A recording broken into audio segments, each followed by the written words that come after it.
You're 8 meters up a fig tree on a floodplain in what is now Ethiopia. It's 4.4 million years ago. Your big toe is curled around the branch like a thumb, because it works like one. Below you, in the dark, something with teeth is moving through the grass. You are safe up here. Your species has been safe up here for millions of years.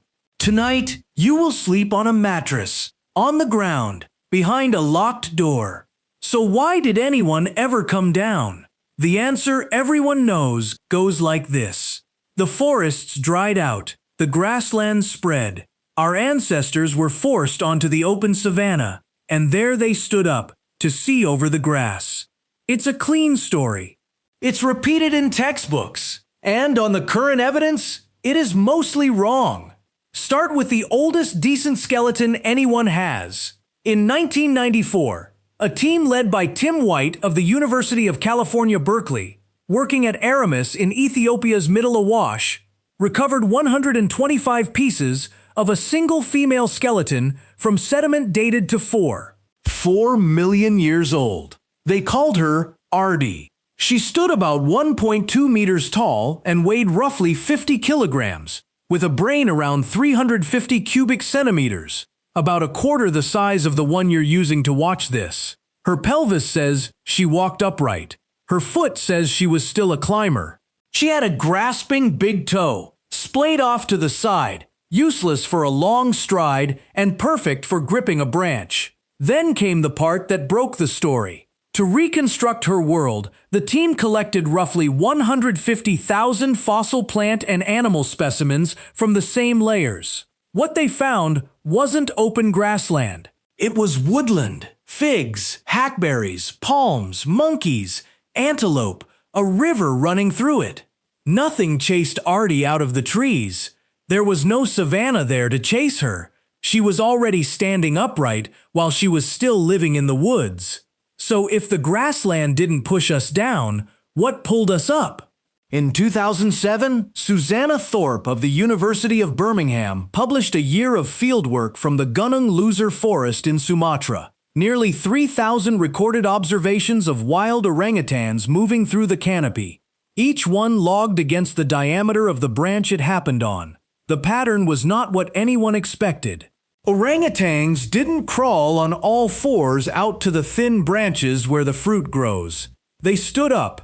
They walked upright along the flexible ends, hands hooked lightly overhead for balance, hand-assisted bipedalism, and they did it most often on exactly the branches a four-legged animal cannot cross. Then the detail that matters. When a branch bent under them, they straightened their knees and hips to control it.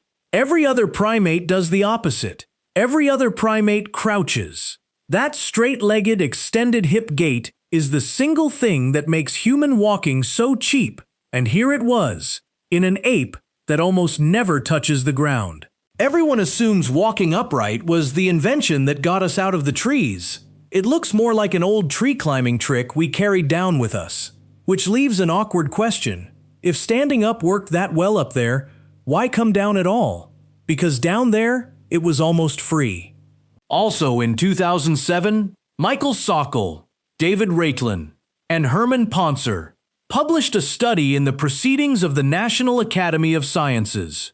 They trained 5 adult chimpanzees to walk on a treadmill, on 2 legs and on 4, alongside 4 human volunteers, and measured the oxygen each one burned.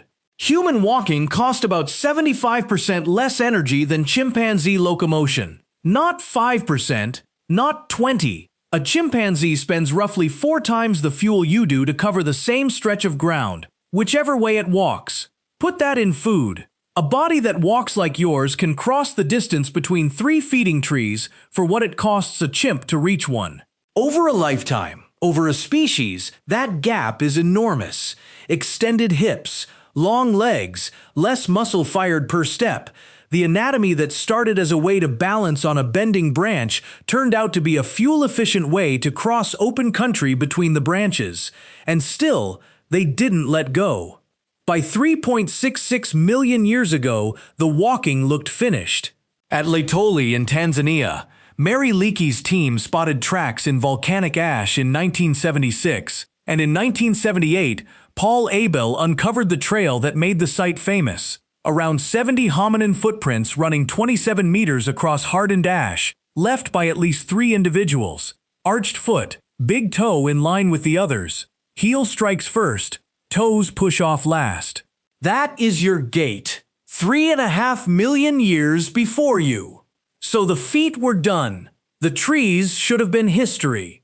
Then, in 2016, John Kappelman at the University of Texas at Austin published a CT analysis of Lucy, 3.2 million years old, from Hadar in Ethiopia, the most famous skeleton in the world. Her shoulder, upper arm, ankle, knee, pelvis, and first rib carried compressive and green stick fractures with no sign of healing. His reconstruction, a vertical fall from more than 12 meters, hitting the ground at over 55 kilometers an hour.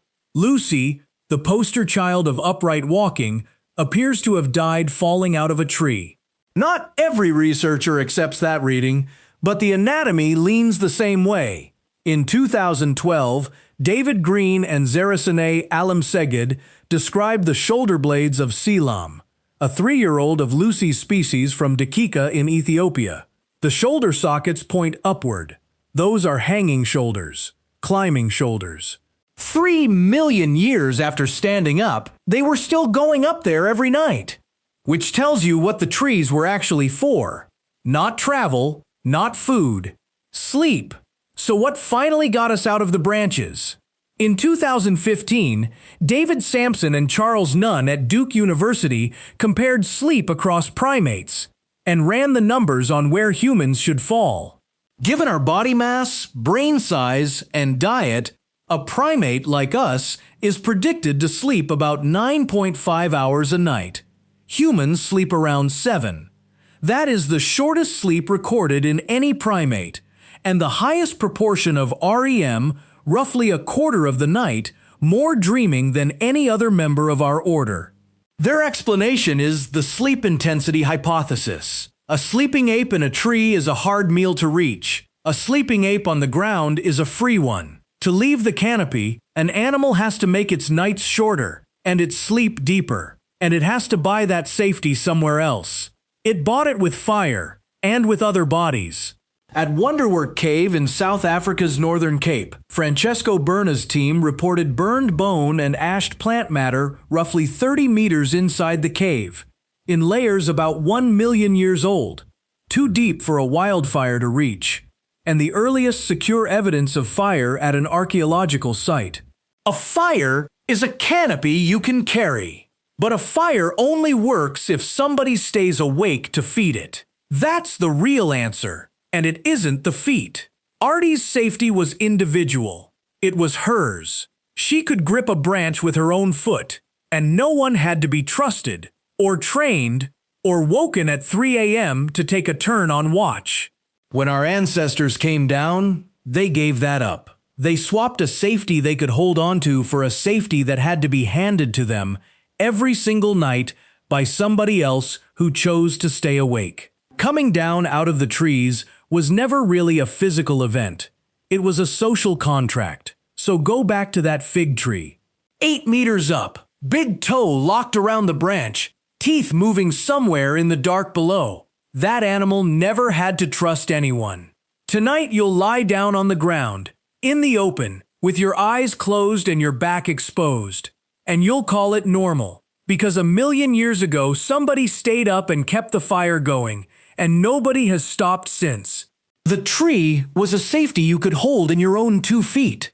The ground was a safety you could only be given, and we've been sleeping on it, pretending we did it alone. 8 meters up a fig tree, 4.4 million years ago, a body with a grasping big toe sleeps where nothing can reach it. Tonight, you'll sleep on the floor of a box, in the dark, with your back exposed. Somewhere between those 2 nights, our ancestors gave up the safest bed any primate ever had. And the reason they did it isn't the one you were taught. In this video, we walk through the fossils, the field studies, and the sleep data behind one of the strangest decisions in our history. Why ancient humans climbed down and never went back.